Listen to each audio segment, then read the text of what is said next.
Good afternoon. We're broadcasting today from Key Biscayne in Florida. And I'm down here to serve at the OCA Cathedral in Miami and also to speak at the University of Miami. Behind me, you see very calm, still, peaceful Atlantic Ocean off the coast of Florida. This same ocean can be the doorway of death and destruction also, because as beautiful as it is today, it's also the path of several hurricanes that have been very destructive. But this dissonance is common to humanity, common to the world in which we live. And if this dissonance within our own nature that creates so many of our problems and our tragedies. And I'd like to look at a few of those today. And one of them is what I would like to call the Neo-Nicholaitanism, which is beginning to appear throughout North America and the world at large.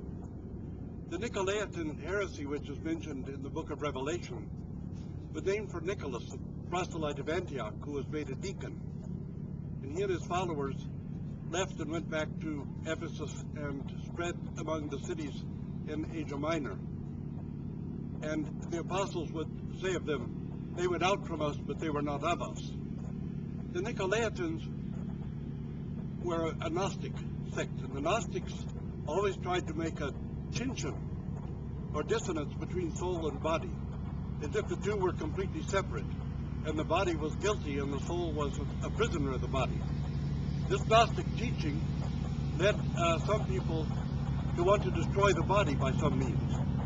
And the means they usually chose among the Nicolaitans was licentiousness, to live a completely licentious and destructive life in order to destroy the body and liberate the soul from the body. Well, this completely licentious and destructive life is something that seems to have appeared amongst us, although not for religious reasons. We notice that more and more television programs are promoting a very promiscuous and licentious sexuality. And when we start to speak about that, we don't want to just moralize and say, well, this is something evil and God is going to punish everybody someday for it. Because in the first place, it isn't true. God isn't going to punish people for following this kind of a lifestyle. They're going to punish themselves, because this kind of licentiousness and undisciplined and unbridled sexuality creates some of the most greatest misery, suffering, and sorrow that humanity can possibly experience. And this is one of the great tragedies of mankind, that we see this so many times in history, and we're warned of it in the scripture, and yet people will still fall easily prey to pursuing that kind of a lifestyle. And when we start to look in history, we see that this kind of unbridled and undisciplined sexuality destroys individuals, destroys societies, destroys culture, destroys whole nations, and that it ultimately leads to a cruel and brutal society. It's happened so many times in the past, and it's in the process of happening again in our own time. I know it's difficult for people to grasp and understand, but killing someone is the ultimate sexual fulfillment. And when we look back at the history of ancient societies, and we see the way that human beings were tortured to death, or people entertained themselves by watching human beings being ripped apart by animals, or watching them rip each other apart in the Colosseums, not just in Rome, but in every place in the world where this kind of licentiousness became a part of life. It leads inevitably to a kind of cruelty and bitterness, and a capacity for doing truly evil things to other human beings.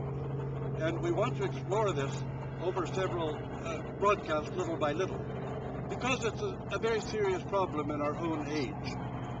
And we know that people think in terms of, well, this is pleasant for the moment. And we'll see it more and more on television. One newspaper article I read here in the States said that there's an arms race on television networks toward who can have the most pornography on regular television programs, no longer just on cable. But we see that this moves and permeates throughout society.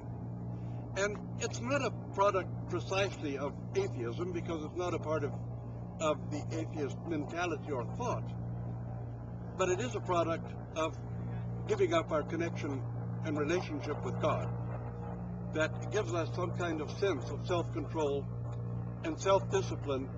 And when we look at the Orthodox Christian faith, where we're taught time and time again that salvation consists primarily in the struggle for a genuine unselfish love, for a love that goes beyond ourself and our own needs and our own personal happiness and reaches out to others. And we realize that this kind of a licentiousness is creating an incredible, indescribable unhappiness, and really a kind of great human tragedy. So within the context of our pursuit of unselfish love, we have also to warn and speak about this new licentiousness, because we do not want to see mankind fall into this great tragedy. Since I'm here speaking in Florida, I'm going to repeat something that I've said before.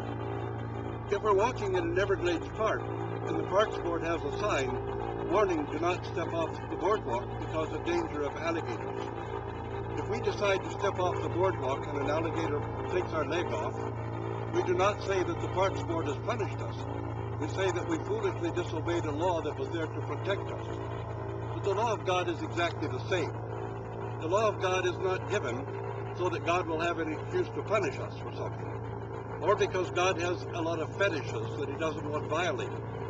The law of God is given to protect us from tragedy and from disaster.